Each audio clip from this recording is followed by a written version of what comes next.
ബാലരാമപുരത്തെ ഗോപൻ സ്വാമിയുടെ ദുരൂഹ സമാധി പൊളിക്കുന്നതിന് ഹൈക്കോടതിയുടെ വിലക്കില്ല. കല്ലറ തുറക്കരുതെന്ന കുടുംബത്തിന്റെ ആവശ്യം തള്ളി. മരണ സർട്ടിഫിക്കറ്റ് എവിടെയെന്നും ഭയക്കുന്നതെന്തിനെന്നും കുടുംബത്തോട് കോടതി ചോദിച്ചു. കല്ലറ തുറക്കുന്നത് അന്വേഷണത്തിന്റെ ഭാഗമാണെന്നും കോടതി ചൂണ്ടിക്കാട്ടി. കോടതി വിധി പൂർണ്ണമായി അംഗീകരിക്കില്ലെന്ന് ഗോപൻ സ്വാമിയുടെ കുടുംബം പ്രതികരിച്ചു.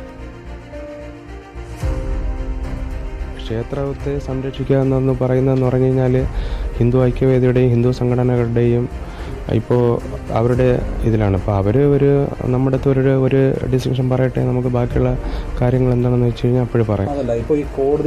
എനിക്കിത്